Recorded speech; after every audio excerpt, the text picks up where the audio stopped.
Welcome to the Undisputed podcast. I'm your host, Jenny Taft. This podcast is the full show from today's episode of Undisputed from start to finish. They've got a busy slate, so skip Shannon. Let's get to it. Undisputed. Welcome to Undisputed live from Los Angeles. I'm Jason McIntyre here with Chris Broussard, LeVar Arrington. What is up, my man? What up? What up? What up, J-Mac? And we start feeling a little down today. Come on, pick up the spirits, man. We got a good topic. All right, LeBron seems rejuvenated after the Lakers offseason moves. But more than anything, he's motivated. In a since-deleted tweet, the King took some time to clap back at naysayers. LeBron tweeted, quote, "Keep talking about my squad. Our personnel ages. The way he plays, he stays injured. We're past our prime in this league, etc., etc., etc. Do me one favor, please. And I mean, please, keep that same narrative energy when it begins. That's all I ask." Chris Broussard. Should we expect another MVP caliber season from LeBron? That's my quarterback. Should I beat LeVar to the James Brown reference that he's sure to throw out there? Please, please, please. Should I beat him to that? Come on, let's see what you got. Look, yes, absolutely. I think LeBron will play at an MVP caliber level. He has to after a tweet like that, right? But I think he's going to come out and play well. I don't think he'll win MVP because it's difficult to win it when you have two other superstars. Even though LeBron did win 2 MVPs in Miami with Wade and Bosh, but we've seen over time how your stars on the same team cancel each other out. And so if Giannis, if Steph, if Luka, if Jokic or Joel Embiid or somebody like that is having a great individual season, putting up big numbers, and their team has one of the top records in the league or maybe the best record in the league, then one of those guys will get more consideration than LeBron because they won't have as much help. But I do expect LeBron's play to be terrific. It's been terrific the last 3 years. The question is just, will he be healthy and get through the entire season?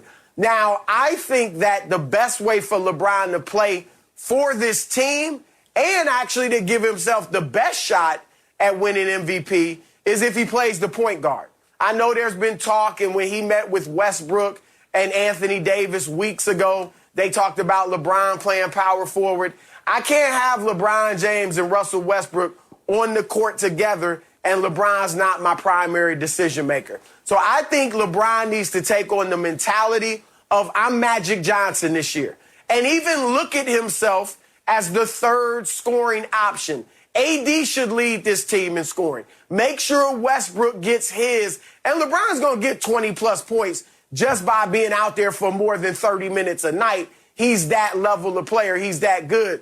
I think if Westbrook's moving off the ball, LeBron will find him in the paint, near the basket, for easy buckets. And obviously, if AD comes back from whatever that was last year and returns to the form he showed a couple years ago, he should lead this team in scoring and, take it from there. So I think if LeBron puts up, say, 21 points, 12 assists, a league high 11 or 12 assists, 7 rebounds, and the Lakers have the best record in the West or maybe even the NBA, that's, I think, his best chance to win an MVP. He's capable of doing that, but that would mean they bring this thing together pretty fast. Yeah, I'm going to say no. He's not going to play at an MVP caliber because he's not going to have to play at an MVP caliber. I think in spurts, he will play as an MVP, but I think he's aware of what he needs to do, and the bigger focus is the total success of this team. So when I look at what LeBron James is probably thinking right now at his age going into this season, when I need to be a MVP caliber guy, that's what I'm going to give you. That might be 3 nights in a row. That might be a couple nights in a row. It might be more than that. He's going to give it where it's needed. But to be MVP caliber, in my estimation, just from what I've watched, you've got to be that guy pretty much consistently throughout the entire season in order to put yourself on that voting list to really be a real factor in having that type of a season. He doesn't need to do that, nor should he want to do that. The playoffs is what's going to be most important. Making sure you guys are healthy is what's going to be most important. So I feel like by him putting people on notice with the tweet that he put out there, it's not about him saying, okay, keep that same energy when I get MVP. He's saying, keep that same energy when you see us winning at a rapid record-setting pace. Keep that same energy when you thought that these old guys couldn't keep up or play together or don't have enough three-point shooting or all this different things that everybody has been saying, like even on this show, not from me though, I would just say he's going to tell you guys to keep that same energy when they're having total team success. I think that that's what's more important to LeBron at this point. Yeah, I think, Chris, this is a rough take to open the show for you because no, the answer is no. Why would LeBron? Why? You didn't even mention his age, Chris. LeBron is 36. He's going to be 37. MVP caliber. Chris, by the age of 37. He was 36 last year. Michael Jordan he was 36 had a year ago. Twice. And he played at MVP Why caliber. do you have LeBron forcing himself to win an MVP in the regular season, even 25-7-7? If you look historically, Hold on. No, Chris, I'm not done. Hold on. You got to wait for me to finish here. Don't put words in my mouth. Hold on. Don't Chris, put words in my mouth. You're missing something big. Don't put words in my mouth. Look historically I didn't at Tim say he was forcing himself to win MVP. Look at Karl Malone. Their minutes came down, Don't put words in my mouth. When you get to 37 years old, you've got to play fewer minutes. LeBron was at 33 minutes last year. He needs to dial it down to 29. The stats can come down. He doesn't need to win an MVP or even be at an MVP caliber. As LeVar said, Chris, this is about the postseason. He has seen what happened to MVPs the last few years in this league. They peter out in the playoffs. Giannis wins 2 MVPs, and in the postseason, he's gagging. You need to save it for the playoffs. I think LeBron plays fewer minutes. His numbers come down, maybe 21, 6 and 5, and everybody's like, oh, LeBron, he's losing it. No. He's saving it for the playoffs, Chris. At 36 years old, I'm reminding you, Michael Jordan had quit the NBA twice. He retired.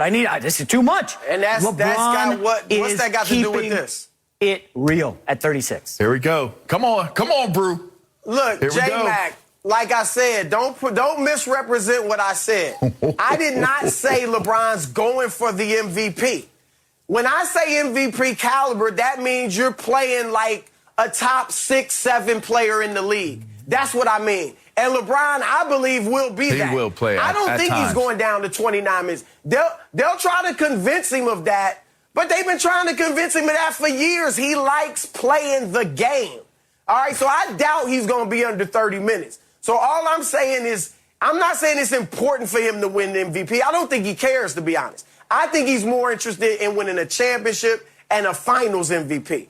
All I'm saying is his level of play individually, I think, is going to be high among the top 5, 6, 7 players in the league. Now, let me address the tweet, because I think LeBron has to understand nobody's going at him or the Lakers personally. All right, we are analysts and looking at this thing objectively. And I don't look, maybe some people just took shots at them, but most people looking at this roster, they're just spitting facts. All right, LeBron said what? Talk about our personnel ages. I don't know if he meant personal ages or the ages of our personnel, but I get what he said. Well, when people say, look, this team has to be concerned about their age because they're the oldest team in the NBA, because no team in the 74-year history of this league has started the season with a team this old and won a championship, that's not hating. Those are facts. All right, when somebody talks about the way he plays, we're talking about Westbrook. Westbrook is ball dominant. LeBron is ball dominant. Westbrook can't shoot. Those are facts. So figuring out a way for them to work it together, that's not hate. That's saying, okay, this is going to be interesting. And I know I said I give them a shot at making it work because LeBron is such a smart player. All right, so when players talk about, oh, he's always, or analysts talk about, oh, he's always injured, Anthony Davis. Well, he is. In 9 seasons in the NBA, he's played more than 70 games twice. That's not hate. All right, those are facts. And people are still, I haven't seen anybody say they have no chance. I just see people saying, this is an incredibly talented team. The pieces don't fit together perfectly. That's going to be a concern. They got to work that out. And the age is there. And you just talked about how old LeBron is, J-Mac. So LeBron shouldn't take this personally.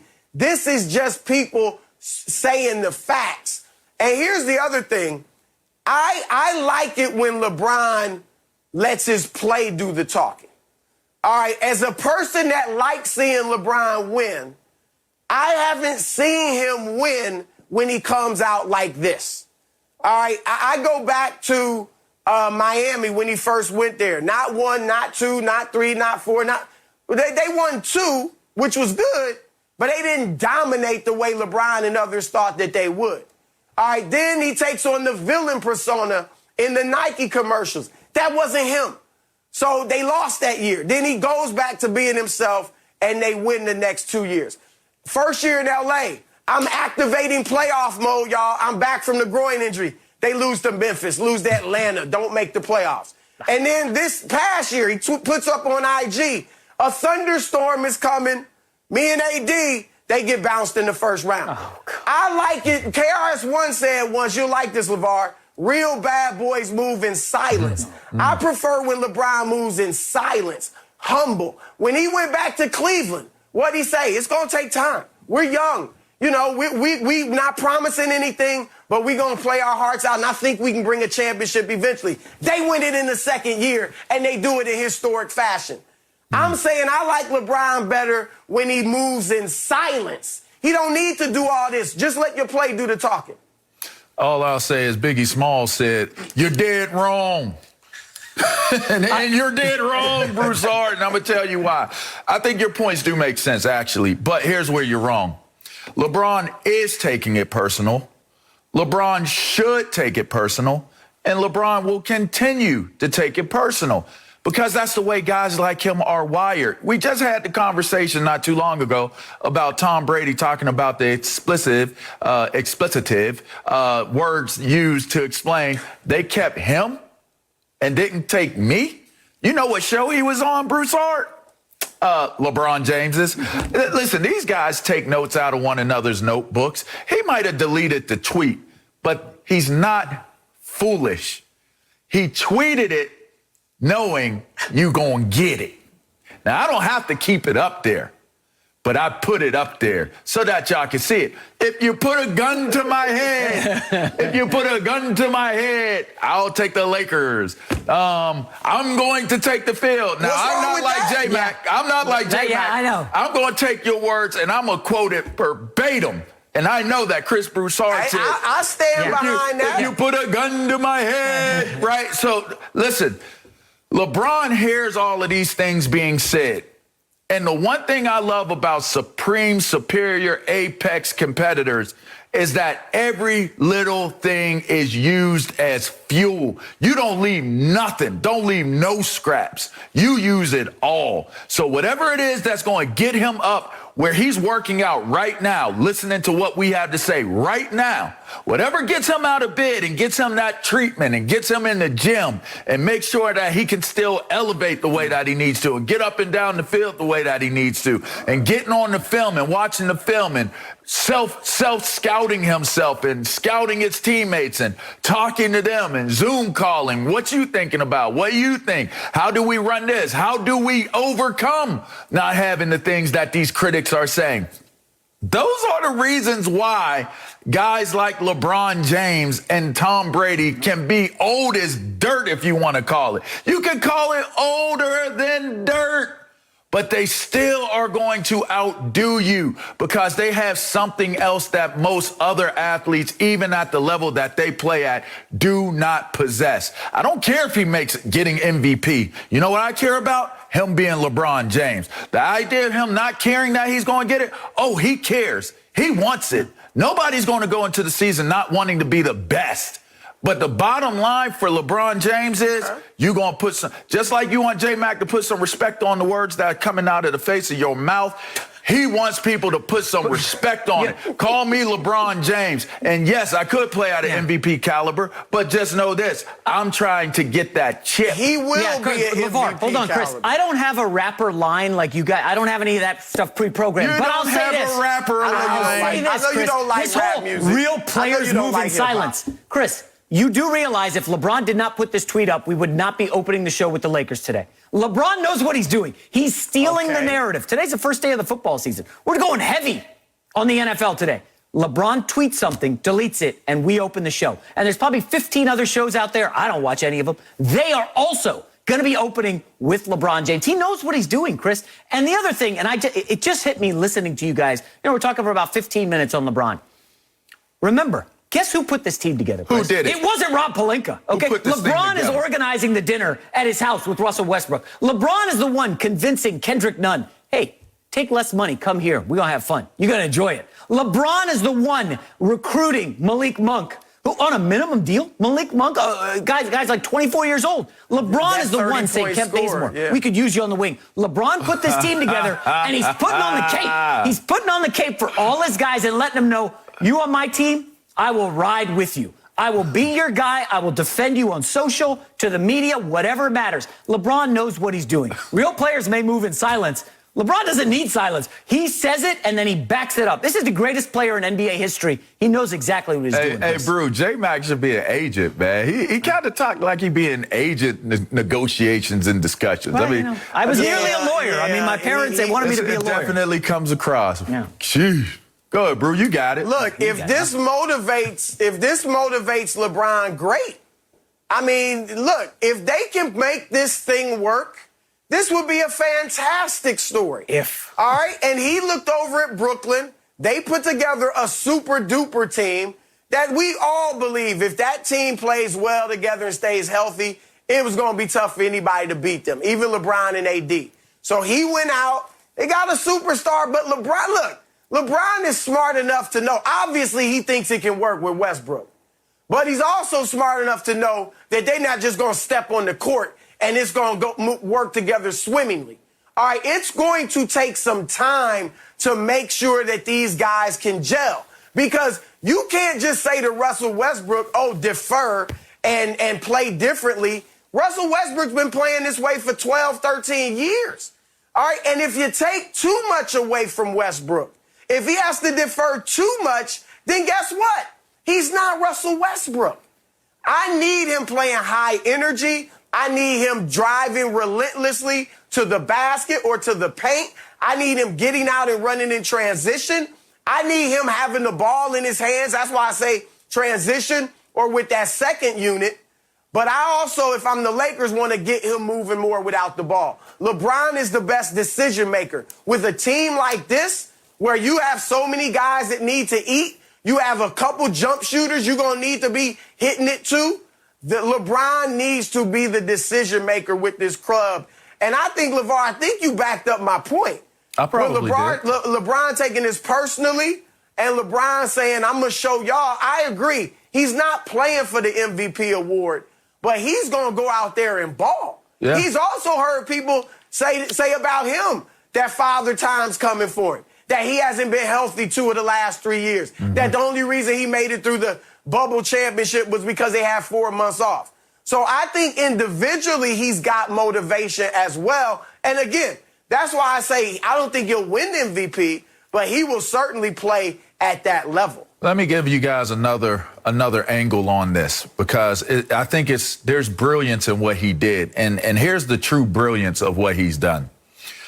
When you capture the belief of singular forces and you turn them into one body of a collective force, it becomes a force that is unstoppable. And what LeBron did by putting that post out there, LeBron didn't make it a me post. He didn't make it an I post. What did he do? He made it an us post. LeBron is creating a narrative where he makes sure that healthy chip that he has on his shoulder is also on the chip of the other guys that are coming in. They have ulterior chips on their shoulders. Sure, somebody will look at Carmelo and say Carmelo is a Hall of Famer, but look at the way his career ended, or he never was able to really get launched the way that you would like to as a pro. You look at some of these other guys. I mean, Russ, we're sitting here talking about Russ right now and what Russ is, and you got to let Russ be that, and how will that play out? And Russ has been this guy for the amount of time he's been a player. This is LeBron James making a public announcement to everyone, letting them know, I support my dudes. And them dudes, you know what they did when they looked at that? They was like, man, that's my bro. I love Bron. I'm going to give him everything I got.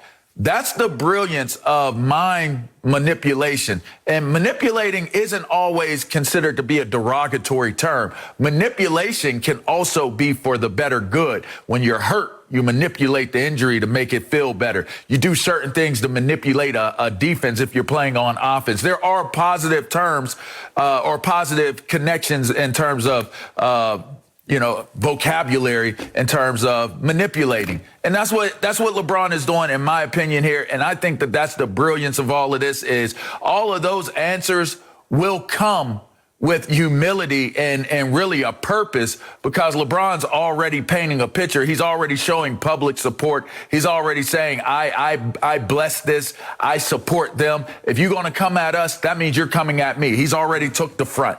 He's took the pressure off of them. I think it's a brilliant move. I think it's a great move by LeBron. Stroke of genius. We didn't even mention the word leadership. I mean, Tom Brady goes to Tampa and says, hey, I'm going to get Gronk out of retirement. Give me some Antonio Brown. Hey, we need to get Leonard Fournette. Remember, his coach, Bruce Arians, pushed back against Antonio Brown. We don't need him. We got Scotty Miller in the slot. Tom Brady said, we need him. LeBron comes out, says, let's grab all these guys, whether they're old, they're a shooter. And LeBron is the leadership quality that we don't see from other leaders around the league. Listen, I blasted Kawhi Leonard on this show Monday. I don't see any leadership. He's not a number one. And I know a lot of people disagreed. Let me know the last time Kawhi Leonard defended his guys or stood up in a huddle and said, we need to make this happen. LeBron is a leader. These are the alphas, the apex predators, as LeVar called them earlier this week. Again, LeBron, Tom Brady, they're cut from the same cloth. They want to win. They want to be leaders. They're vocal. Whether it's social media, whether it's in the huddle, whether it's to the media, this is what leaders do. They defend their guys. I love what LeBron is doing. And all these guys who are blasting him, LeBron can't stop chirping. He posted a moment from Gladiator where Russell Crowe said, I will have my vengeance, whether in this life or the next. Like, LeBron knows what he's doing. It's really a stroke of genius, Broussard. And, you need to give him a little more respect. Oh. You have to. This guy's amazing. You're saying you ain't respecting him, bro. All right, look. Bro, he's saying you ain't respecting him. I've known LeBron since he came into the league. I've always respected him, not only as a great player, second only to Michael Jordan, but also as a great person. So don't give me that you don't respect him. I don't think you respect him, bro. All I'm saying is the times he's won the championships, he hasn't put out stuff like this. And when he's put out stuff like this, he hasn't won. I just ran down a litany. Yeah, but social media in 2012 wasn't what it is right now, Chris. You would agree with that, right? I didn't stay in 2012. I went 2016, to this year. Whatever. I mean, it's a different game now. 2 years ago. All right, that's all I'm saying. And I agree with LeVar in that this is good leadership. This is galvanizing your guys, saying, yo, I got your back. Just like he said, we gonna win it for Kobe. This is why God gave me big shoulders. I think that's what he's doing. And I like that. That is great. But you know what? At the end of the day, this ain't about singing Kumbaya. You still got to do it. The Lakers' problem is not going to be, it's not going to be ego. Melo knows what he's going there for, to come off the bench and drain threes. All right? Russell is going to submit his ego, just like he did in Houston to James Harden. The question is, do your games match together? Russell can want to be different all he wants, but can he be effective being different? LeBron can want to, play a certain way at 37. Can he play that way at 37? AD can want to be healthy all he wants, but he better get in that gym and make sure he's putting in the work to play the entire season. So these Malik Monks and, Wayne Ellington and all these shooters, all right, J-Mac talking about the 40% shooters they had. They had 3 40% shooters last year that they just let go. They still weren't a good shooting team. Those guys are going to have to drain threes in big moments. They want to. I believe Monk and Ellington and Bazemore, and they want to play their role. I just want to win. I just want to hit the three from the corner. But will they do it when the pressure's on, when the stage is big? I think they can. But they got to go out there and prove it. Yeah, and if it doesn't work out, LeBron will just get them shipped like he did Dwayne Wade and Derrick Rose back in the Cleveland days. No mercy. The Cowboys will be kicking off preseason tonight in the Hall of Fame game on Fox against the Steelers. They're without Dak Prescott, though. Cowboys quarterback's shoulder injury has kept him off to the side during training camp as a precaution. Head coach Mike McCarthy told reporters, quote, we're being a little more conservative with his rehab. We just want to make sure this doesn't turn into something bigger. LeVar, can Dak Prescott, your guy, pick up where he left off last season? Let's talk about where he left off last season. 5 games, he was leading the NFL in yards passing per game at 371. That was higher than Patrick Mahomes. He threw for 9 passing TDs. Amazing. Had a quarterback rating of 99.6. Here's the only problem. In those 5 games, they went 2-3. So when I look at this question and I answer this question, pick up where he left off, does he want to pick up where he left off? Maybe he wants to do better than where he left off. Maybe this is a new start and a new opportunity to be a better Dak Prescott. I think looking at it from the perspective and the lens of purely a statistical category, sure, he was leading the league in yards per game. And that's wonderful. But again, I don't want to get too deep off into talking about the garbage time yards that he's been able to amass. I want to talk more or less about what Dak Prescott is going to bring to the table that can actually propel this team to being a competitive team. So, yes, you want him to throw for the same type of yards. I think he will throw for some high yardage. Now, will it be the tops in the league? It doesn't have to be. Here's another interesting stat. In those first 5 games also, you had one, Ezekiel Elliott ran for 364 yards and 5 rushing touchdowns. That's an average of 73 yards per game. That's not enough. And I think we know that that's not enough. So, again, it comes back to what is this offensive line going to bring to the table?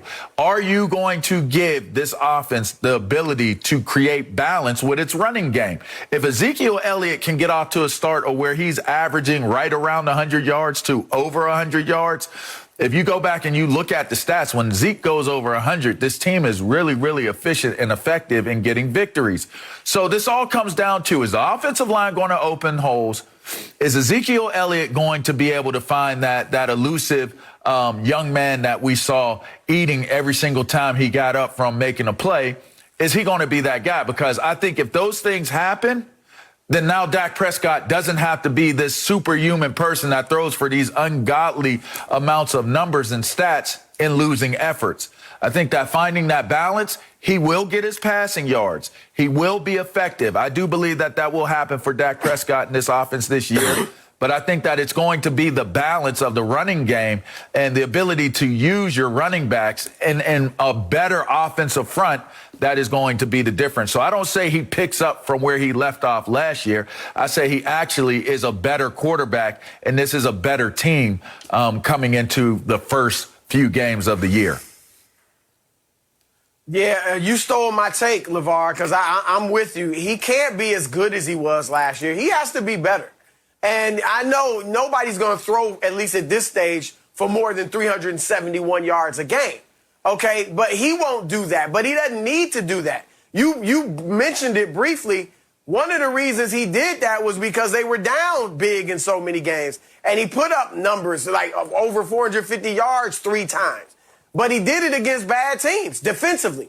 Cleveland was a bad defensive team. Atlanta and Seattle were among the worst in the league. I think they were the bottom 2, actually, against the pass defensively. So he did it against those teams. He didn't do it against the Rams. Ramsey only put up 1 touchdown, 266 yards.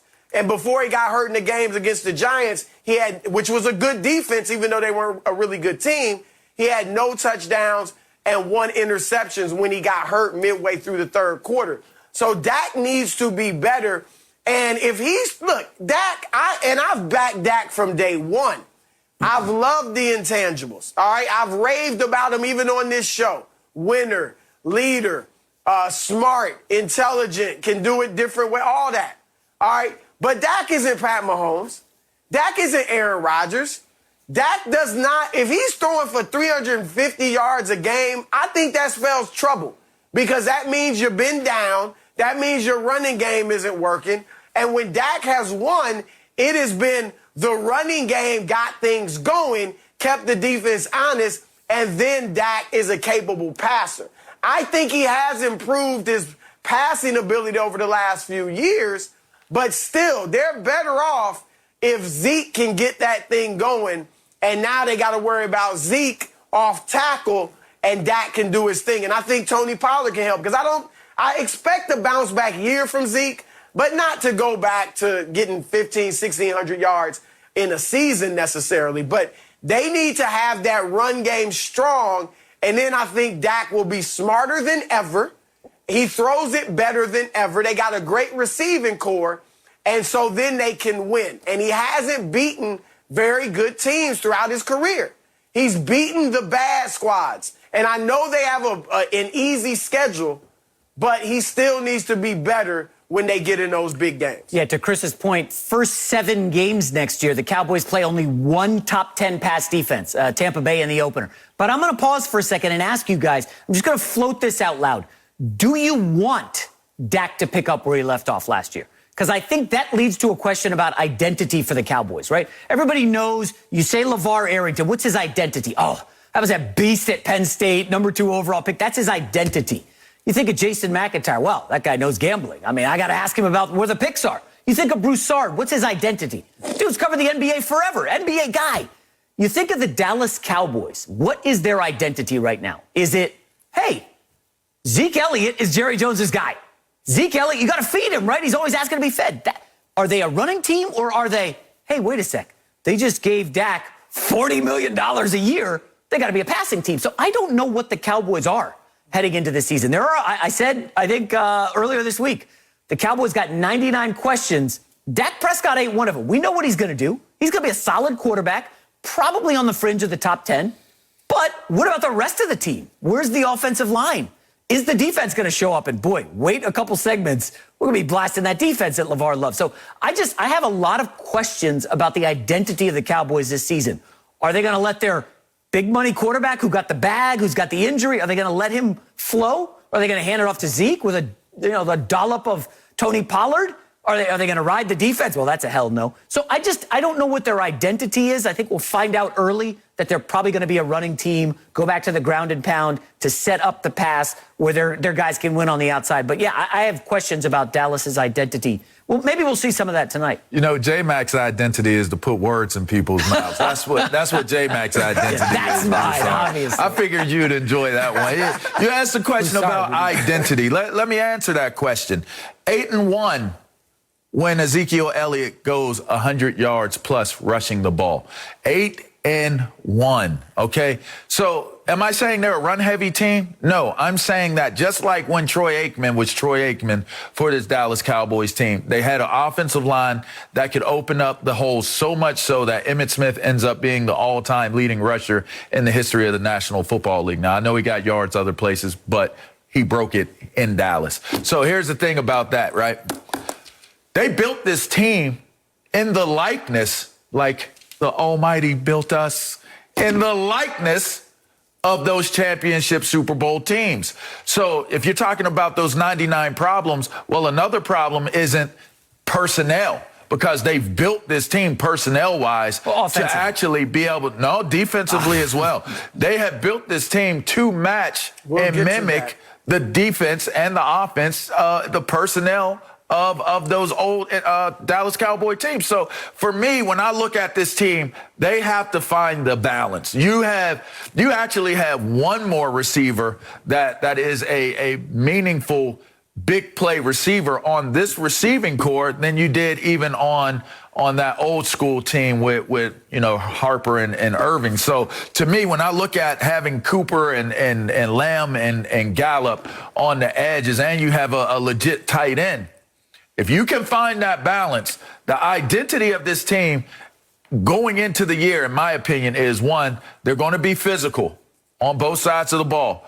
2, they're going to be more athletic than you are. They're going to be bigger physically. They're going to be more athletic, and really they're going to wear you down. That is, to me, what the identity of this Cowboys team is, what they're going for. Now, will they be that? Again, it now comes back to the conversational points. Everybody has to play their role. The offensive front and the defensive fronts have to be dominant if this is to work out for the Cowboys. They have to put these teams and these units in winning situations. The defense does their part. then now they're able to hold up until the offense puts enough points on the board. If you're putting the points on the board and you can grind it out with the run while you balance it out with passing, then now the defense can pin its ears back. Dan Quinn plays a very aggressive style of defense. We'll talk about that in a little bit.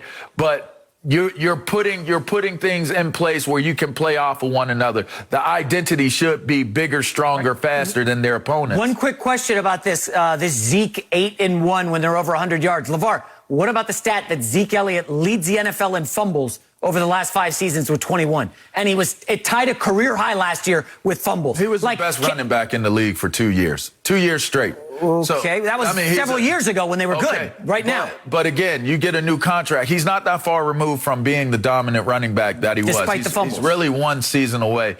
And honestly speaking, fumbles are correctable. I played during an era where one of the worst fumblers in the history of the game was Tiki Barber. Tiki Barber went to a different style. He changed to the high and tight. Everybody laughed at it and thought it was funny. He never dropped another ball. So to me, you can fix that. But what you can't fix is if a heart is broken, it's not functioning right. You can't fix if a guy doesn't have the desire to want to get it done. It seems as though these guys are poised and ready to go. That's just all the reports that I've been receiving. So it's going to be interesting to see, because if they can establish that identity that I just gave you guys, they do have a chance to have a really more impactful year. Dak has an opportunity to be more than what he was in the 5 games that he played last year.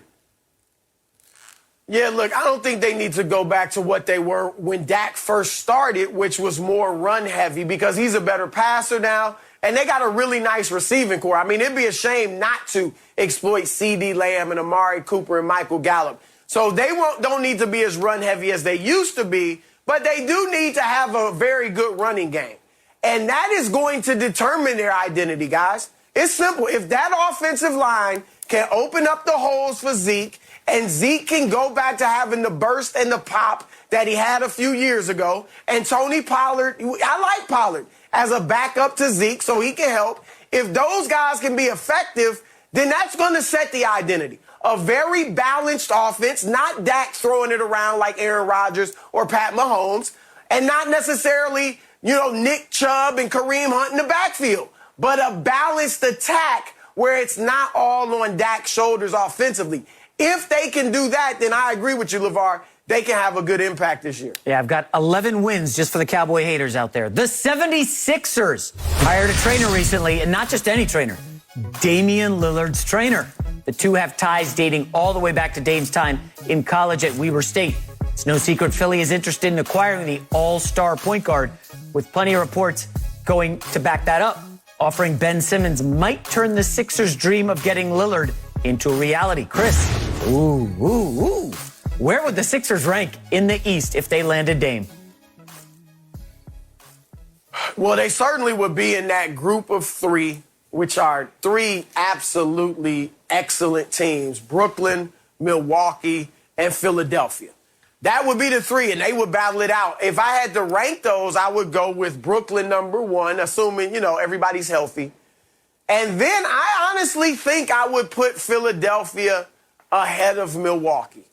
And I hate to say that, because I would really like to see Giannis turn this team into a dynasty. I would love to see him in the super team era be able to win championships consistently without a super team. All right, but Damian Lillard and Joel Embiid, that is a force. I mean, I think finally that would put Embiid down low a little bit more. I don't want him down there all the time like he's Kareem Abdul-Jabbar, because he is an outstanding mid-range shooter. But if you take away Ben Simmons, which would be the fact in the trade for Lillard, now Embiid doesn't have to get out of the post occasionally so Ben can be at the dunker spot so somebody will guard him. So he could do more damage on the post in addition to his mid-range stuff. And then Dame on the outside. I mean, that is an inside-outside punch that you rarely see. And then they still would have Tobias Harris. That's a big 3 that's better than Milwaukee's big 3, if you want to call Middleton and Drew Holiday that, with Giannis. And so I would really like Philadelphia. They would lose something defensively because Dame's not a defender. And then they lose Simmons. and probably Matisse Thybulle, who's an excellent defender. But Embiid is still an anchor to that defense, and you can add some guys that just get after it. And so, look, I think Philadelphia going into I would say they'd be second to Brooklyn, but those three top teams would be a head and shoulders above everybody else, including your Miami Heat, J-Mac, and they would battle it out for that Eastern Conference crown. I actually would put them at one over Brooklyn. And the reason why I would put them over Brooklyn is because of the youth on the side of the Sixers. If you were to bring Dame here, I don't look at them at like with Tobias and Maxey and those guys on the roster.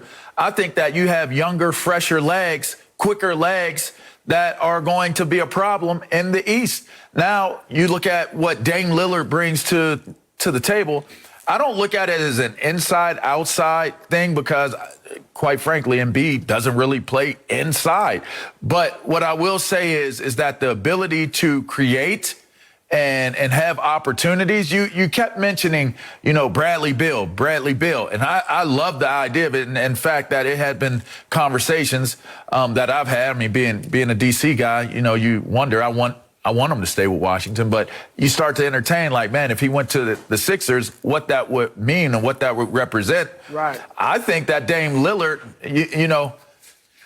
Bradley Beal has taken some major steps forward, but I still think that if I had to choose between Bradley Beal and Dame Lillard, I'm probably going to go with Dollar Dame and Dame Dollars. But the thing about it is his mentality, his gut, that fits Philadelphia. If you know about Philadelphia and you know about that city, and I know that Bradley Beal is a dog too, but Dame has like a grit about him that would really, really set, like it's almost AI-like. It's almost Iverson-like if you really think about it. I agree. And so to have that type of personality come back into the city of Philly, it would not only be a great decision for Joel Embiid and for the 76ers as a team, but imagine the type of impact that it would have on the sports community there in Philadelphia, bringing that type of a guy in. So I would actually place them ahead. I would say they're in the runner's seat until they prove differently otherwise. Yeah, what's the saying, LeVar? A quickest way to a man's heart is through his stomach. Yeah. I think the analogy is the quickest way to an NBA player's heart is hire his trainer or his buddy. Like, obviously, famously, the Spurs brought in Kawhi Leonard's best buddy from high school and college. Like, he's basically followed him to every stop. It's a smart move. It's a genius move by Daryl Morey. I can't go there, LeVar. I don't think they're one, but I will say this. They're a clear two, Chris. They leapfrogged the Miami Heat, who were 3. I got the Bucks 4. Dame and Joel Embiid are two top 10 players in the league, okay? That's better than anything the Bucks have. And as you said, Tobias Harris, I am all for giving up Maxey if you have to, giving up Matisse Thybulle. You got to do whatever you can, Daryl Morey, to bring in Dame Lillard. The trade I had heard was Dame and Nurkic in exchange for Ben Simmons, Tyrese Maxey, and Thybulle. I know you're going to say, what do you need Nurk for? We've been over this. Joel Embiid is hurt every single year. Nurkic, a great backup. Remember, I know they brought in Andre Drummond this week, but come on. Andre Drummond, really? That's like a bad move when you consider Nurkic is, I think, a better overall player. And this Damian Lillard pairing with Joel Embiid would be formidable. Can you imagine the floor spacing? Tobias Harris, Damian Lillard, I don't know the status of Seth Curry, but if you put those guys and Joel Embiid in the Olajuwon spot that Broussard doesn't want to put him in, you've just got amazing shooting on the perimeter. And all of a sudden, the Sixers become a real threat against the Brooklyn Nets. More shooters than anybody else in the East. Maybe more shooters than anybody in the league. And Broussard, who on the Nets is defending Joel Embiid? He's going to get 40. He's going to roll out of bed and get 40 a night against the Nets.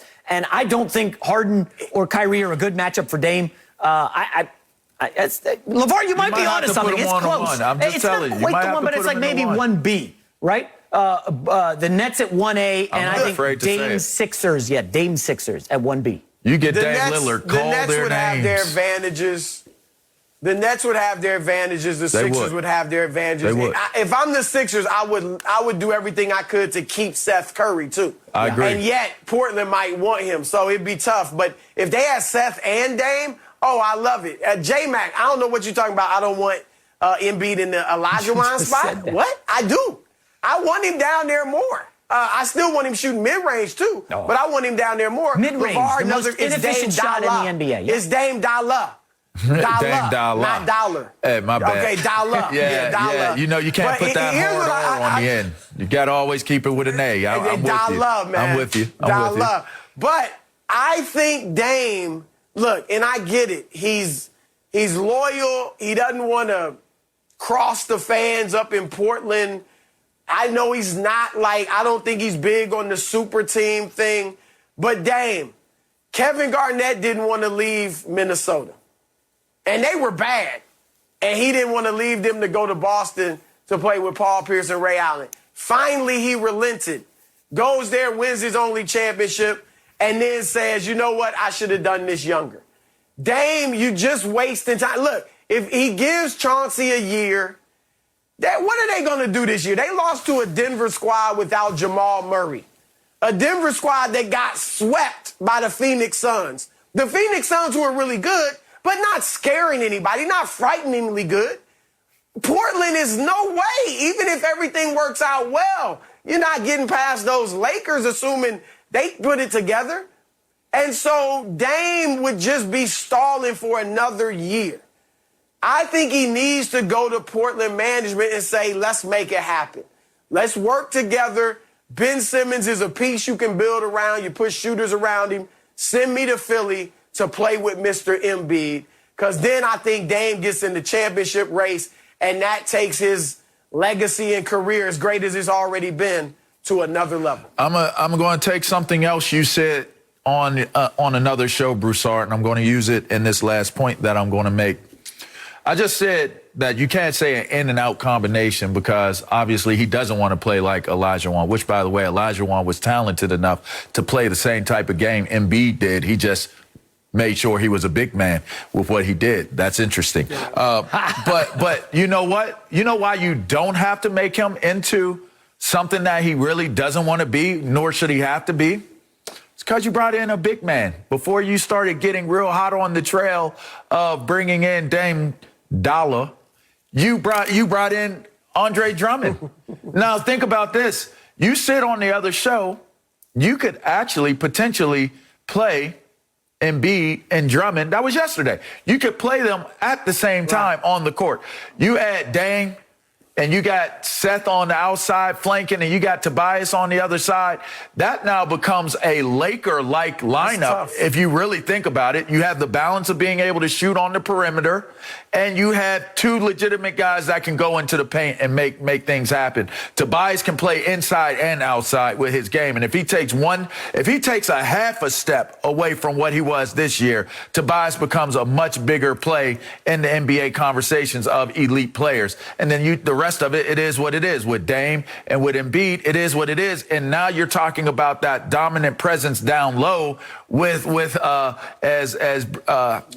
J-Mac said, the bottom deck, the bottom box of shopping for a player. Bargain basement. Shopping. Now Andre Drummond becomes a real factor for this team. Because in the East, you know they're going to have Jordan or somebody down low. You're going to have one guy that can protect the cup and get rebounds. That turns into your guy, Drummond. So I think that's a masterful move to get a value pick in him in free agency if you're able to land Dame Dollar. Yeah. And that makes them the number one team. You got to look at them as being the number one team. Damian Lillard, I know you're watching in Japan right now at the Olympics. Win the gold medal, come home, demand a trade, and get your butt to Philly. All of the Philadelphia rappers will welcome you into the studio. You get the rap game going. Dave's putting out albums. I will miss Dame, who comes to my gym in the offseason. No mercy.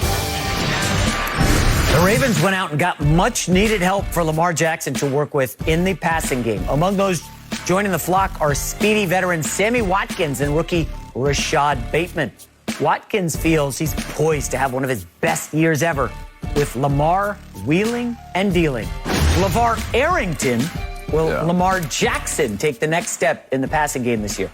You'd have to assume so. A lot of the woes and a lot of the weight that has fallen on the shoulders of Lamar Jackson is to compensate for a lack of maybe weapons and experience in that receiver's position.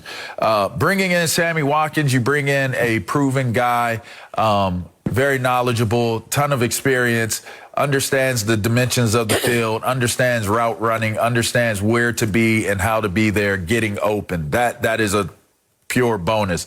He's aging, has dealt with some injuries, but still will be a very, very valuable addition to this team. You already have Hollywood Brown and Marquise, and he's a big play guy. He can take the top off of a defense. So you love to have a guy that has the ability to give you downfield big plays. But then you were missing that one guy, the dog, like the guy that you can get him the ball in the slot, you can get him the ball on the outside, you can get him mid-range windows, you can get him in deep windows. He can make plays for you, and that's Rashad Bateman. They brought him in on this year's draft. I studied him extensively, watched him dismantle my Penn State Nittany Lions a few times. The kid is probably one of the more underrated talents coming into the National Football League that you will see. I would be more than willing to tell you, be confident in keeping an eye on this young fella because he has the potential to be a big name brand in this game. So when I look at the weapons that are coming to the table, then you talk about his backfield with J.K. Dobbins and Big Gus the Bus, as you call him, J-Mac. The balance that they have with three runners, oh yeah, Lamar is still going to be a runner. Do not stop running, Lamar. But will he take a bigger step in the passing game? It has no choice to take a bigger step in the passing game because they will be able to call better plays in the passing game. Oh, yeah, I didn't bring up Mark Andrews, his tight end. So you're talking about another weapon that can cross the field, get into the seams, really open up the center of that defense. It is very hard to defense a team that has balance with playmakers at 3 to 4 different positions on each side of the ball. And when I say each side, I'm talking left to right, not offensive defense. So, yeah, I think that Lamar takes a big step forward because they're going to be able to open up the playbook a little bit more for him to throw the ball and be better at throwing it.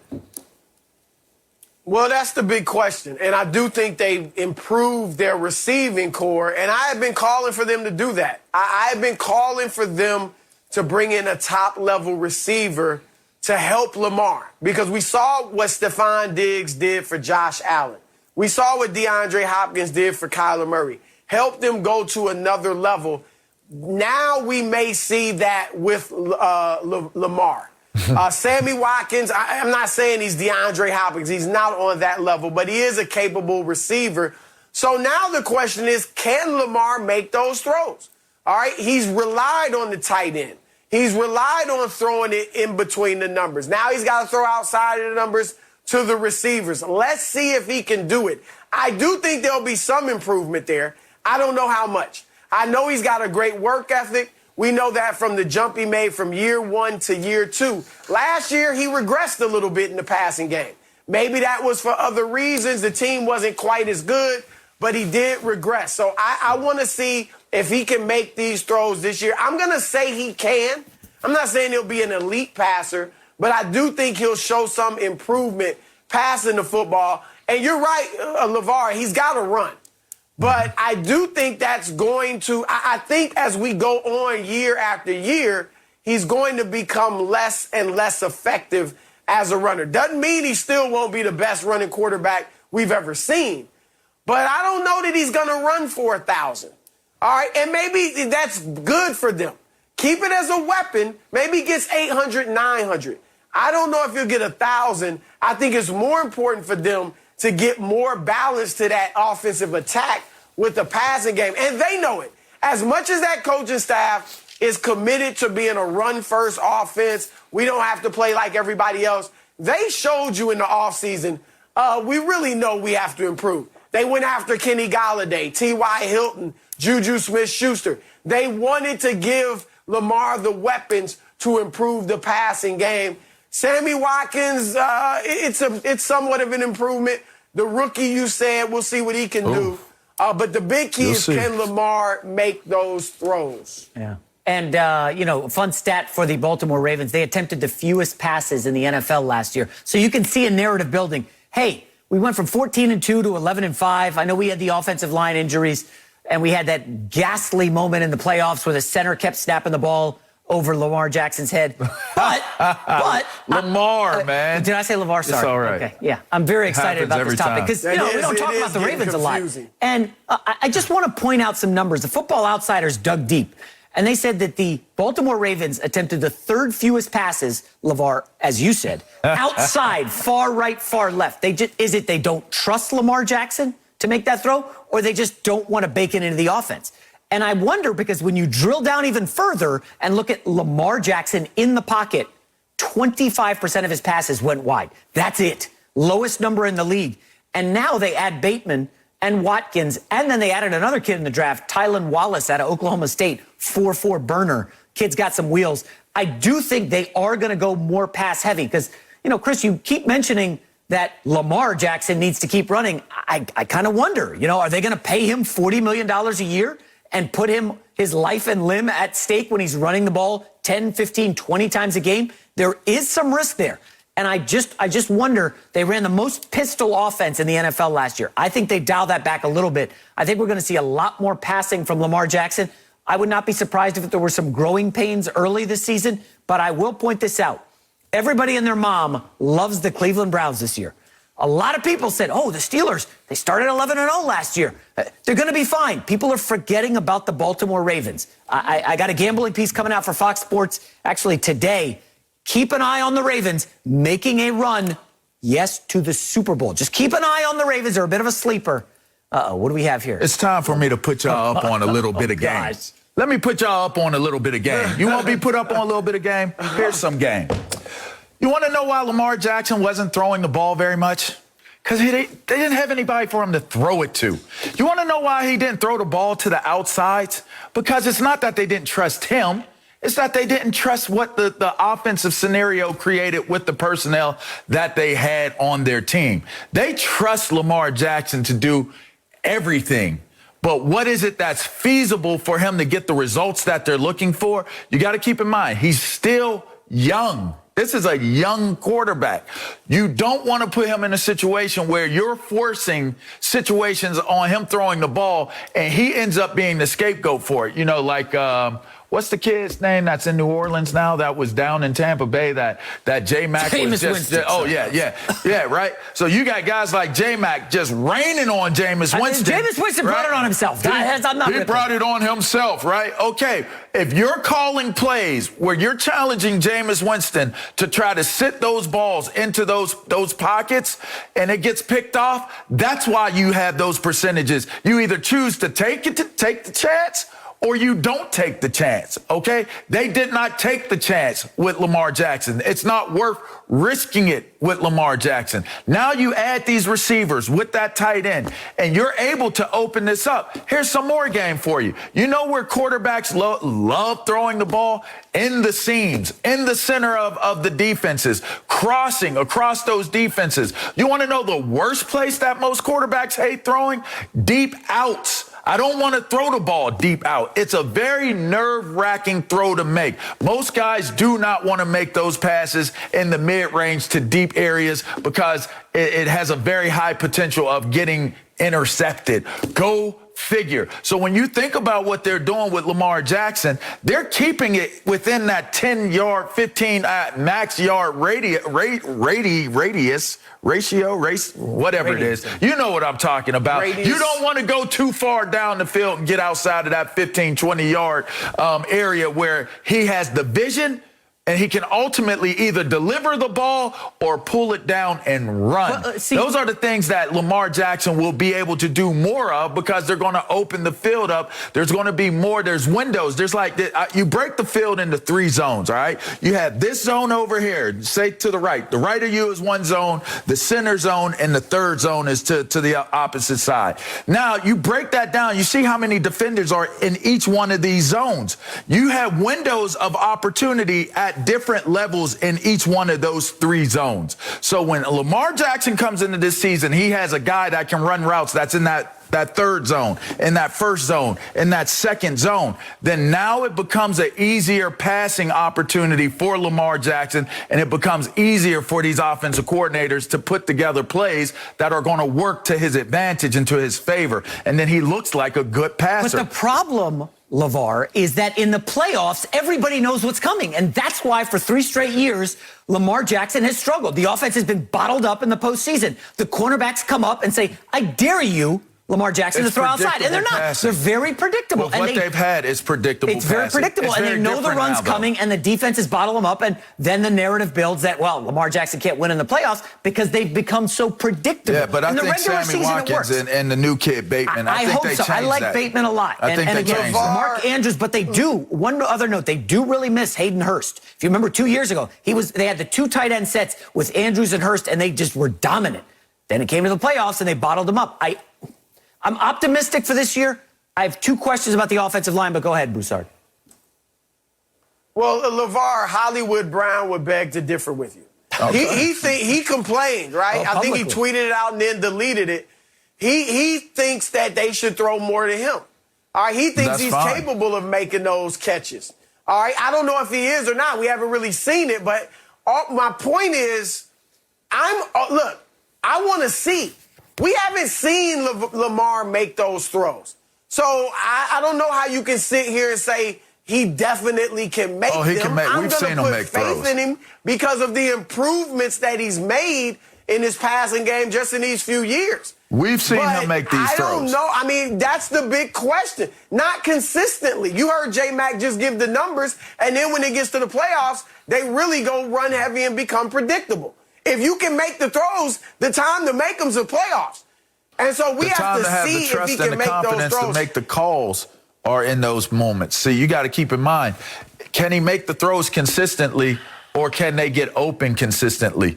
Those are the things. When you become predictable in what it is that you're going to do because you have a lack of weapons, you know, Marquise Brown can complain all he wants, but if you're the only one out there that can really get open outside of your tight end, there's really nothing to complain about because defenses are going to shell their defenses to be able to stay over top and defense him or keep him in front of the defense. It makes it a much easier proposition, the defensive team that's trying to run, bottling them up and taking away that one real receiving threat versus having 2 more threats to that one. Marquise should have a better year this year. Now, if he wants to complain this year, having Sammy Watkins and Bateman out there, then that's a different story. If you want to say he can't throw the ball after this season, then now that's a different conversation. But until that happens, I've seen Lamar make enough throws. And listen, I don't never mess up Lamar or LeBron. You know why? Because I know I'm LeVar, and most people don't do it the same way. They say Lamar and LeVar or LeBron, whatever it may be. I always get it right. And I got this one right as well. Okay, Lamar will have a good year because of the amount of one more note. Go ahead. He has a good amount of weapons. If he can throw it outside, if he can do that, then watch out because obviously that would open up even more running lanes for him. I'm with Chris. I'm positive I want to see it. But LeVar Arrington, one other note. The Ravens had a top 10 offense according to Football Outsiders all season. I think they were 7th. Okay. When they were trailing by a touchdown or more, that offense fell down to 22nd. Now that leads to the question. Playing from behind. He's not good at playing from behind because guess what? You got to throw the football. It's not. He's not. They are not. See, this is. You got to be careful again. Wait, who's they? Who's they? The entire unit. He's the entire quarterback. LeVar. Yeah, but you have to live within the parameters of what your offense is going to provide you. If you get behind and your offense isn't geared to be able to play fast-paced from behind, that's not all on your quarterback. That's on schematics. That's on play calling. That's on personnel. If you don't have the personnel to do that, then you're not going. It's just like saying when we talk basketball, if you have a personnel grouping that can shoot threes, then you know what? Then you're going to have to play them differently than if you're a team that can't shoot threes. If I got to play you in a style that says to me, I got to bottle you guys up because we got to score 2-pointers to be able to win this, you're going to play vastly different. That's your comparison with Brooklyn versus the Lakers. It's the same thing here. You don't have guys historically on this Ravens team, and you can look outside of when Flacco. That doesn't add up. Outside of when Flacco was there with the tight ends and the receivers that he had. had to throw the ball. When have you ever had a quarterback that had success playing in Baltimore in the passing game? This is not a quarterback situation. This is an offensive scheme, an offensive identity. This is a team that has been favorable to the run. They've been run heavy, and they play defense. They're not going to play well from behind because that's not the identity of what the Baltimore Ravens team is. I mean, that's unacceptable. You have to be able to front run Lamar Jackson and go 14-2, and then when you're trailing, you got to come back and win the game. That's not a Lamar Jackson problem. That's a I don't see how you can give Lamar Jackson all the credit for taking the lead, and then when they fall behind, well, it's not on Lamar. We'll find out this year. No mercy. Preseason action kicks off tonight as the Cowboys are set to take on the Steelers in the Hall of Fame game here on Fox. All eyes will be on the Dallas defense as they struggled early and often last season, ranking 28th in scoring and 31st against the run. Heading into this season, The Athletic is ranking the Cowboys defense at 31st, despite the arrival of Dan Quinn and 8 new rookies on defense. LeVar, hey man, you were high on this defense yesterday. Woo-wee! Broussard gave it to you. Why should they be ranked higher than second worst? First of all, I'm not Dallas's defensive lawyer, first off. So I'm not coming to the table trying to convince people why they should be higher. That's hogwash if you ask me. What I will tell you is factual information that I look at when I do my prep work for my show, which is my part in the show, is that they do have the ability to be better than next to last in defense in the league. 31st, you can't go down too much further. So there's your first reason why they can be a better defense this year and should be higher than what they are. But you look at Lawrence and Gregory on the defensive front. If Randy Gregory's mind, and listen, all of these are going to be ifs, of course, because, well, we haven't seen it play out yet. So ifs and fifths, right? If DeMarcus Lawrence is healthy, he's going to be a grown man. Randy Gregory is basically the same type of player, just a tad bit maybe lighter, but maybe faster. So you're talking about really strong edge guys. When you get into Gallimore and Watkins on the inside interior of that defense, I like the size and the athleticism that they bring to the table with that group. They can anchor inside. They can handle those double teams and create double teams that are going to possibly create single-man blocking schemes for the outside guys. That is good, especially if you're going to bring the next level and have different guys blitzing at different times, which I do believe Quinn will do that with Parsons and Van Der Esch and Smith. They're very athletic. Could be the best linebacking core, one of them, in the National Football League before long. Just keep an eye on them. I'm just keeping it real. Then you have Trayvon, who at the cornerback's position, I think I like Diggs. And then what's even more, I think, intriguing to watch in this defense and why they will probably be a better defense is dating back to 2015, you haven't had a guy get 3 or more interceptions on this defense, which is crazy to think that for 2015 till now, 3 interceptions is all a guy could muster or less for this Dallas team. So you bring in Devontae Casey from Atlanta. Although he dealt with an Achilles injury and kind of fell off just a little bit, he still is a disruptive ball-hawking defensive player in that back end of a defense. Makes a difference and will truly give this defensive front the opportunity and the freedom to do some of the things creatively that Dan Quinn wants to do. We know that he loves building defensive backfields. Donovan Wilson is also, it is Donovan. Donovan Wilson is also in the back end of that defense. I'm not sure how good their safeties tandem will be. That's something to look for because Dan Quinn historically has a defensive backfield and safeties that really is a catalyst to his linebackers that really plays out with the defensive front and with the corners. So I do think that they'll be better than 31st. I think they'll take a dramatic step. To what degree, I'm not sure, but I think they do have the scheme and personnel to be able to take a dramatic step away from 31st ranked. First of all, let me start here. And I love The Athletic. It is outstanding work that they do. But our man, LeVar Arrington, sat on this show yesterday and told all of America that the Cowboys are going to be the new monsters of the Midwest. Another reference. And the Athletic just dismissed it. Here we go. They not only dismissed it, they went in the opposite direction. They definitely did. LeVar, I got your back. You cannot disrespect my man like that. I appreciate that. I got your back. 31st? That is ridiculous. They weren't that bad last year. And I thought they were one of the worst defenses I'd ever seen last year. I mean, they weren't ranked 31st last year. They were bad. They were like 23rd or something like that. All right? And they're going to be worse? Dan Quinn is not going to make a difference? Micah Parsons is not going to make a difference? Trayvon Diggs, Leighton Vander Esch on a contract year, Jalen Smith, DeMarcus Lawrence, you mentioned them, Randy Gregory, not going to make any difference? The fact that they should have a better run game. The fact that Dak will be quarterbacking rather than Andy Dalton. That will make a difference. The fact that they can play complementary football and those guys should help put the defense in better situations. None of that's going to make a difference. 31st? I'm sorry. Look, I'm not going as far as LeVar and saying they're going to be the Orange Crush or the Fearsome Foursome. But my goodness, 31st? Second to last? That's ridiculous. I think they can be either a middle of the pack or top third in the league defense. They can get up to 12, 13, something like that. And with the offense, that's all they need to be a good team. Remember the division they're playing in, too. Taylor Heineke and Ryan Fitzpatrick and Jalen Hurts and Danny Dimes, those dudes are going to make them the second worst defense in the league? Nah, I can't go with that. Yeah, I don't think they took a schedule into account. But, Chris, I will push back just a tad because I largely agree with you, gentlemen.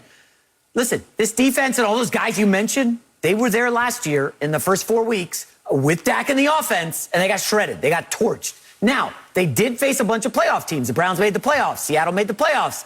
Falcons did not sniff the playoffs, but they hung a ton of points and stats on that Dallas defense. I guess, LeVar, my problem is, what is Dan Quinn going to do with the defense? Are they going to be a pressure the quarterback unit? Because they could not last year. They ranked 19th in pressure rate last year. Here's the other problem. They could not get to the quarterback. I know you love Lawrence. He's really, really nice on the edge. But they ranked 25th in quarterback knockdowns. If you can't pressure the quarterback, you can't knock him down. By the way, the top 6 teams in quarterback knockdowns, they all made the playoffs. Steelers, the great teams. If you can get to the quarterback, that is one of the most important stats I look at before I make a wager, is pressure rate. Can you get to the opposing quarterback? And Dallas, frankly, cannot. And, they spent their first 5 picks, I think, defensively. The secondary is being completely rebuilt with a ton of young guys.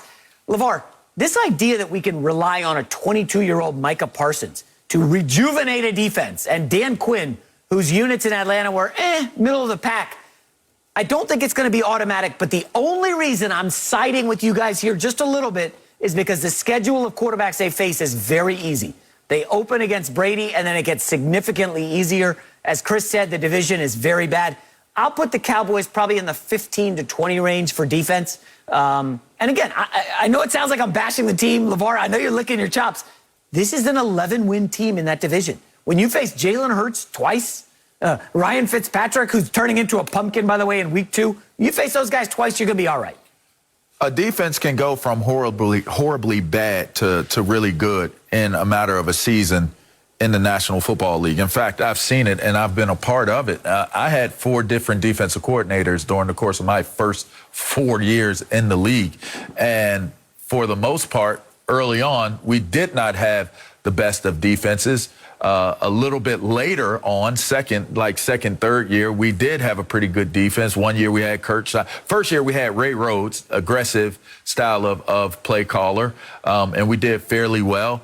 Second year we had Kurt Schottenheimer, who we did really well, but we weren't an aggressive style of defense. So I don't necessarily agree that you have to get to the quarterback to have success as a defense. You got to be able to stop the run, and you got to be able to cover. That's what you really need to be able to do. Sacks come come from, and pressure comes from being able to get enough time to get to the quarterback. If a quarterback doesn't have to hold the ball long, then you're not going to have an opportunity to be able to have success in the pass rush.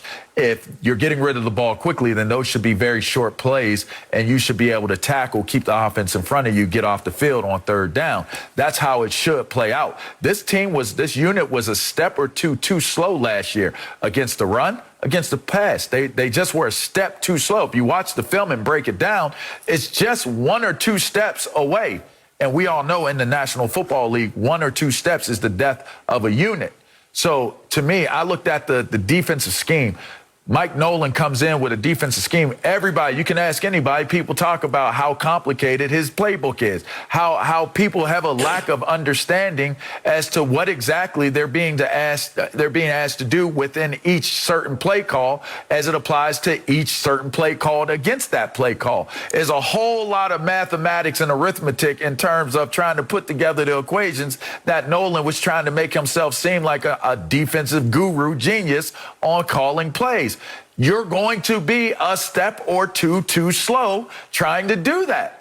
Dan Quinn is not going to bog these dudes down with too much terminology, too many adjustments, adaptations as the ball is being snapped or pre-snap or motions, whatever. Shift. Hey, if somebody goes into trips, shift based off of the motion. Make sure that you're maintaining. If it's 1 to 2, make sure you're splitting 1 to 2. If it's 2 to 3, if it's 2 to 3 to 4, make sure you're where you're supposed to be alignment-wise. Once that ball is snapped, play fast. Keep it in front of you. Don't let it get over top of you. Play fast. Be where you're supposed to be. Be in your gaps. That is how Dan Quinn coaches his defenses.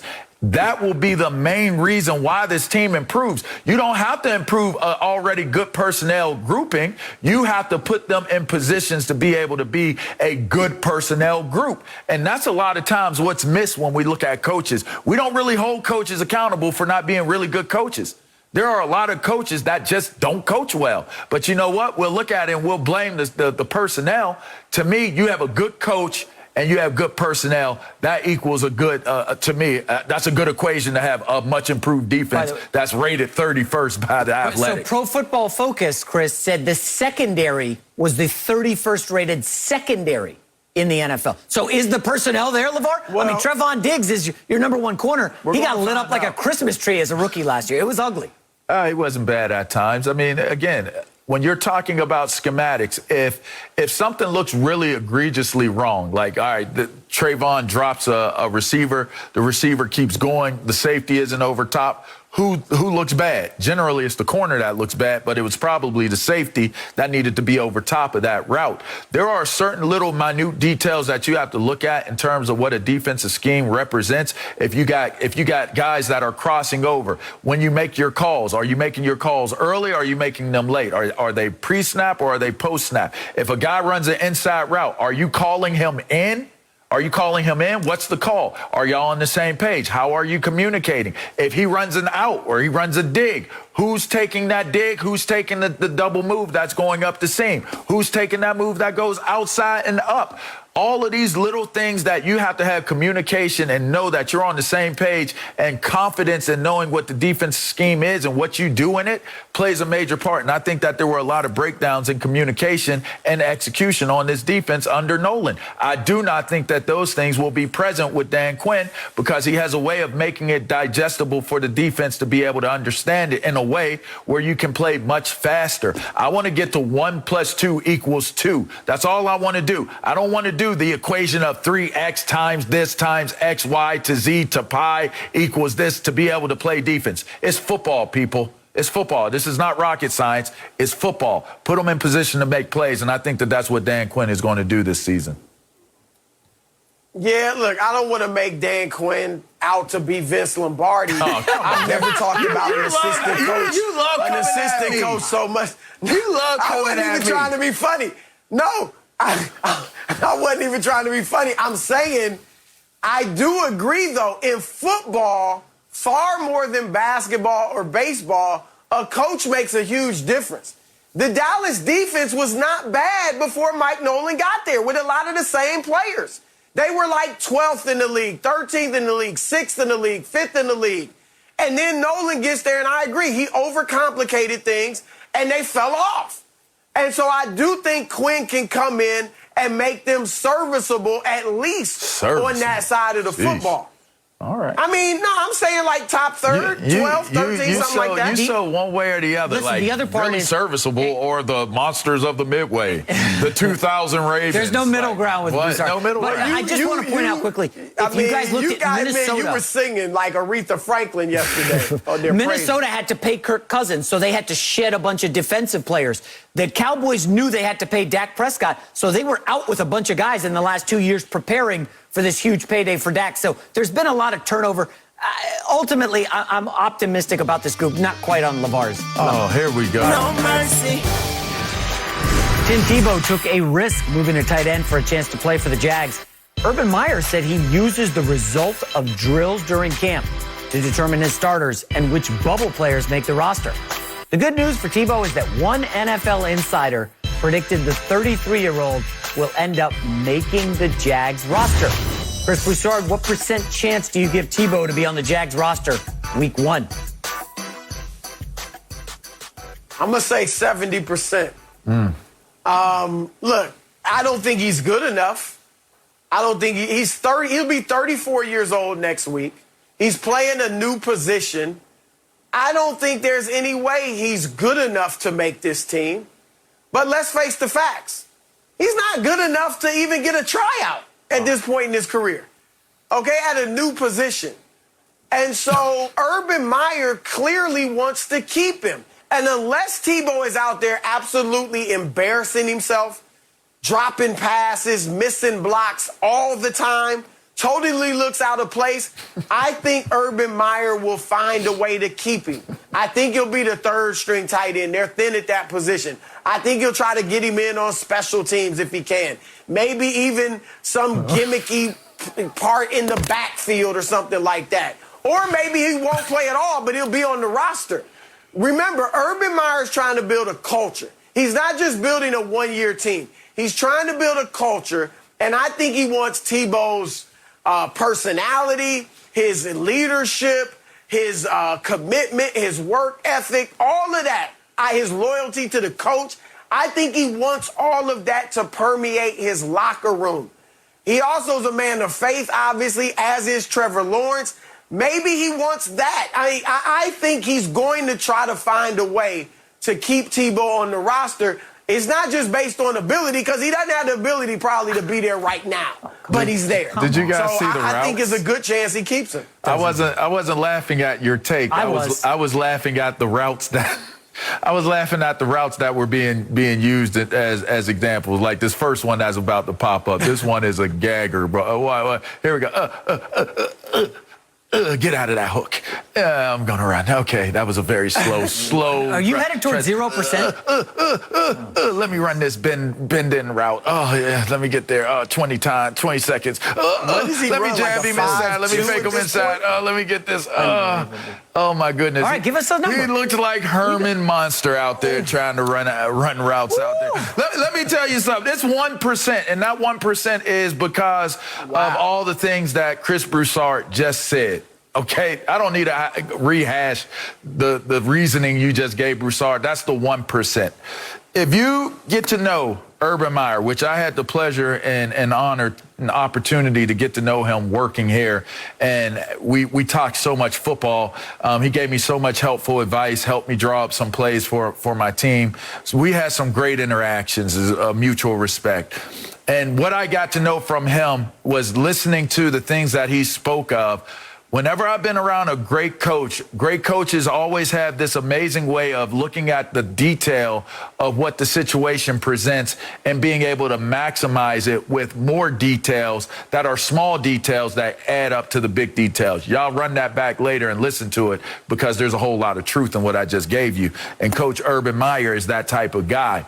I do not see him doing I am connected to you emotionally pickup of Tim Tebow. I do not value him looking at it from a sensibility standpoint of, oh, he's a Christian and Trevor's a Christian. This might be a great thing for them to be Christian together. I do not look at him sentimentally valuing bringing Tim Tebow into the locker room to be a culture builder for what Urban Meyer is going to do. It's all overstated. It's all overrated. Athletes these days know who Tim Tebow are, but he ain't coming in that locker room with grown men, which, by the way, some of them dudes might even be older than Tim Tebow, and the younger ones probably don't even know who Tim Tebow is. He's not coming in that locker room, and they're sitting there going crazy over Tim Tebow as my teammate. I'm going to be a better guy culturally because of Tim Tebow. Tim Tebow is going to make me a different person. I'm going to be that guy. That's not what's going to happen in that locker room in Jacksonville, in a professional locker room. It's not going to happen. That value is come and gone. And really, I don't know if that value was really ever there as a pro for Tim Tebow. So now it comes down to just what does he bring to the table? What does he bring to the table as a tight end? I don't think it's very much. I don't feel bad saying it because it's the truth. He's not a tight end, and he's not going to be a good tight end. So you know what this is. If Tim Tebow, in the 1% chance that I give him to make this roster, if Tim Tebow makes this roster, do you know what that says about Jacksonville's team and their chances, as we talked about with J-Mac yesterday, winning their division and making the playoffs? It says scratch all of those things off of your list. This is not going to be a competitive team. If Tim Tebow is able to come in out of retirement for as long as he's been in retirement for and be talented enough and good enough and has emotional and sentimental value enough to be placed on this roster at any capacity, says to me that the Jacksonville Jaguars are not even close to being what they're supposed to be. And don't expect Urban Meyer to use sentimental value as a reason to pull Tim Tebow on the team. That's his tryout. His tryout is the sentimental value, not making the team. All right, I got to take a deep breath here because LeVar basically just tried to tell everybody that the Jags will not have any chance to win the division because of their third-string tight end, which is what Tebow would be. Third-string tight end. 100%. Stop. Tim Tebow is 100% making this team. I mean, look at, you just need to drill down. Let's start at the tight end position. Is that a bet? Let's just start Is that a bet, Broussard? Let's start there. I said 1%. He don't want the tight end position. The starter on the depth chart He's making all these loud, 12 receptions but he runs in 6 years. He has 12 receptions. Can he go on the special teams and be a gadget guy where he's throwing a pass on a fake punt? Can he be this? Can he hold for the kicker? Can he throw a pass on a trick play? Can the starter do that? The backup, by the way, he's played a little bit more. He has 4 touchdowns in 3 years. Remember, they got rid of Tyler Eifert. Anybody can make it to the NFL. The third-string tight end, Luke Fickell. I'm sorry, I might have butchered his name. It's not Luke Fickell. He is a guy named Luke from Ohio State. They drafted him in the 5th round. Urban Meyer knows him well. Who does Urban Meyer bring in his 4th string? Tim Tebow, his neighbor in Jacksonville. And this idea that Tim Tebow comes into the locker room and people don't know who he is. Like, if you know football and you've played football at any level, I don't care if you had braces on or you were doing 7th grade algebra, you know Tim Tebow.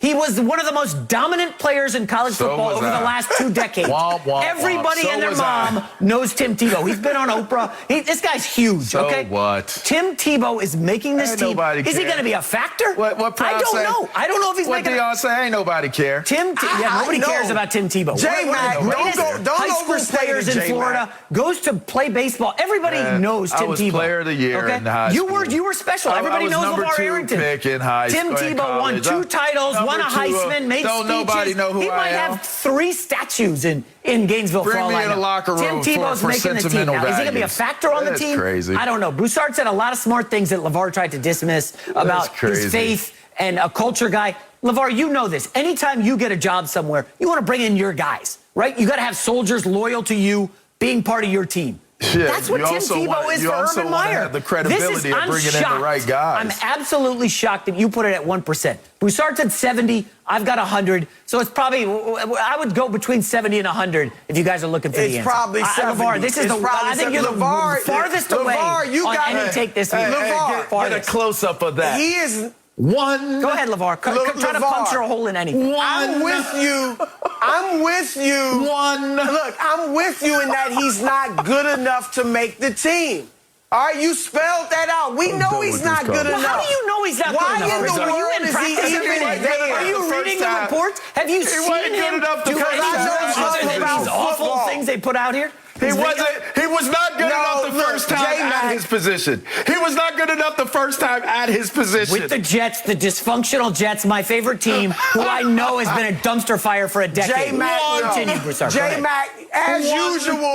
as usual, you're going overboard. All right? Just leave it at where I left it, 70%. That's crazy. There's no way he's good enough. He's 34 years old. He's old. He wasn't good enough in his prime, but that's my point. LeVar, he shouldn't be in training camp. You got a better reason to be at the training camp than he does. That's the sentimental value. You would be better at the training camp than him. Hey, he gets to put but he's going to make it.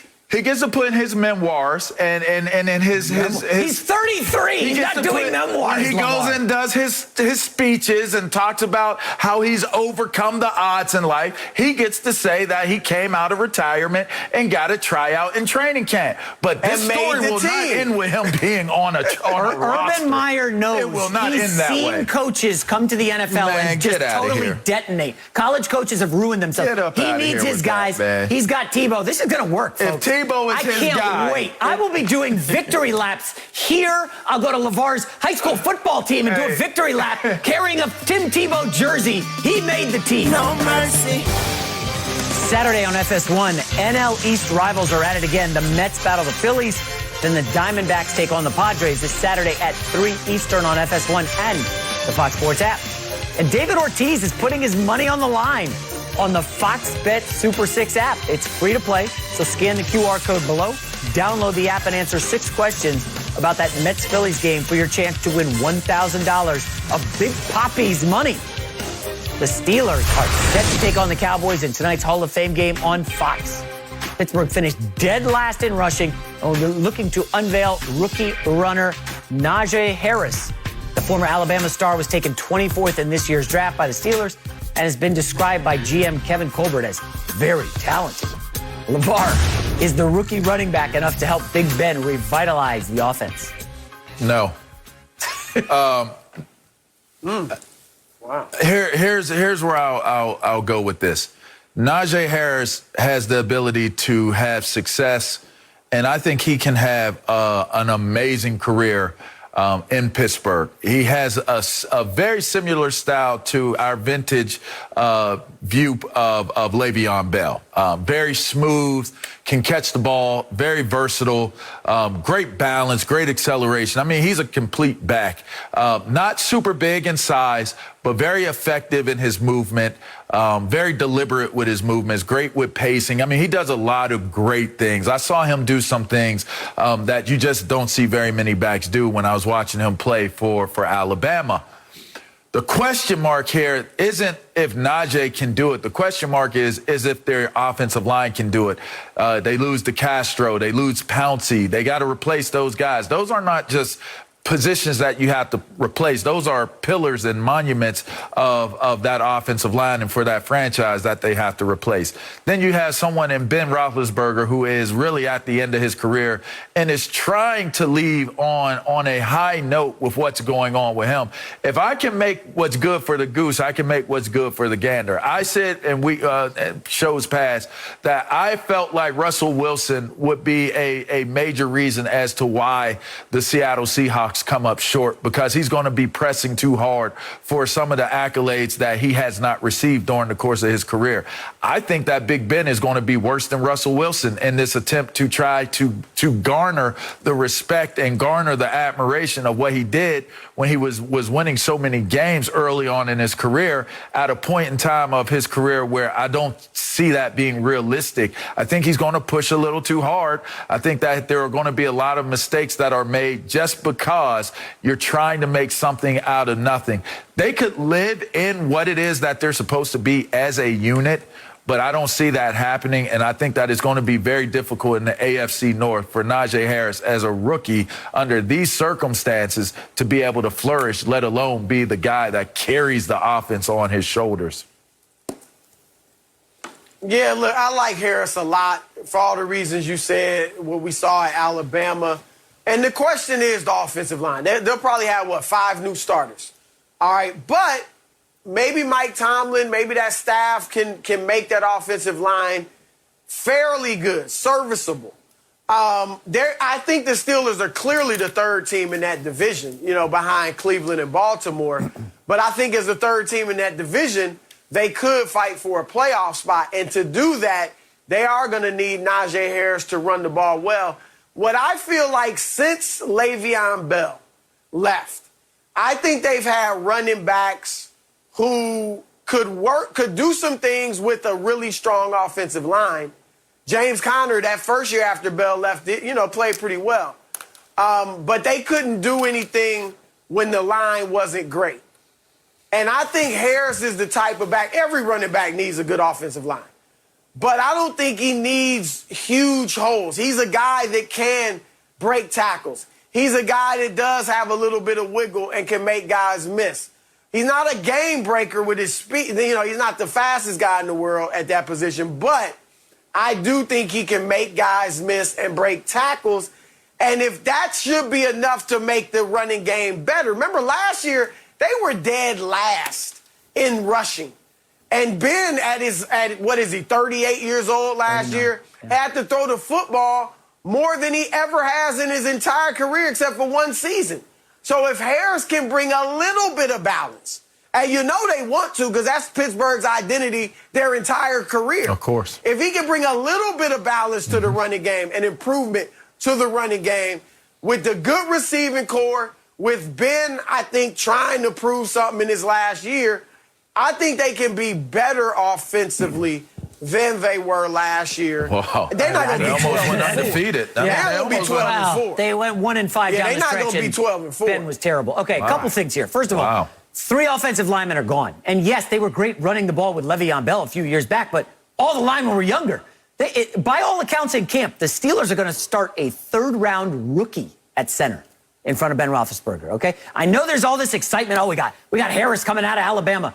You guys do realize that the Steelers threw 12% of their passes to running backs last year, fewest in the NFL, okay? They don't do screen passes to running backs. They throw them to wide receivers because Ben's the problem. I mean, he's just so immobile at 39 years old. And, oh, by the way, they have a new offensive coordinator because the offense was so bad and predictable down the stretch that they cratered, and Ben basically got the guy fired. Now, the new guy they brought in was with LSU. He was with Matt Canada is his name. He was with Ogeron at LSU. Some questions about what he wants to do and whether or not that's going to fit with what Ben can do at this advanced stage. Guy took a $5 million pay cut to give it one last shot. I am really out on the Pittsburgh Steelers this year. 2 numbers you guys need to know. They were 7-2 in one-score games last year. Very fortuitous. We know historically that flips. They're going to lose some of those. And by the way, the team with the toughest schedule in the NFL this year is the Pittsburgh Steelers. No mercy. Tonight we'll get our first taste of football as the Steelers take on the Cowboys in the NFL's Hall of Fame game. All the action will take place on Fox, or you can catch it on the go with the Fox Sports app. Chris Broussard, how excited are you for football to be back? I am hyped. I know J-Mac said my identity is as an NBA guy, but my favorite sport, my first love, has always been football. And so I can't wait for things to get started tonight. My eyes will be glued on Fox to watch this game. I know the starters aren't going to play much, if at all, but I'm still hyped into it. And this season, great storylines, great young quarterbacks, great old quarterbacks. I can't wait. And I'm really interested to see if Dallas can become the great defense, the steel curtain, the 2000 Ravens that our man LeVar Arrington predicted yesterday. Digging in. That's a big story. I'm excited to see the fans in the stadium. I'm happy for the fans that they get an opportunity to experience this. I'm excited for the Hall of Fame inductees to get the opportunity to have a real electric feeling for their accomplishment, because that's ultimately what this game is about. And I'm also interested to see if that 85 Bears team, 2000 Ravens team, the Purple People Eaters, all that stuff. I'm interested to see how much they play tonight. It'd be interesting to see how much they play Michael Parsons as a rookie. I can recall they played Sean Taylor quite a bit in this very game. I wonder if there will be a coming out party of the same magnitude that Sean Taylor had in his first game playing. I mean, he was pretty impressive. I look for Michael Parsons to be pretty impressive. So I'm excited for the game, and I'm a Steelers fan. So how can you not get excited about seeing the rematch between what happened with Larry Brown and Larry Brown and Neil O'Donnell? I have selective memory loss on that game. But, yeah, it'd be interesting to see it, and it's two great franchises playing in the game, J-Mac. I love to nerd out. The wife is out of town, so I'll invite some buddies over, order some pizza. I like to do a fantasy draft just to really get into football right before the game. I'll probably be firing. Yeah, I might gamble. I'll post what my picks on the gram. Leaning slightly into the Steelers. Gambling on preseason action can be hazardous to your health. But I just love football. I'll probably be wearing a Jets T-shirt and rubbing it in Broussard's face with text messages that I'm carrying the Jets football while wearing a Jets T-shirt. Football's back, baby. It doesn't get better than this. I'm with you, J-Mac, on that, except for the Jets jersey. I mean, come on, man. That's pathetic. Take it off. You're in L.A. now. You got an excuse. Yeah. I think that's it, You got an Broussard. excuse to leave that team behind. All right, guys, we're back tomorrow. I think that's it, guys.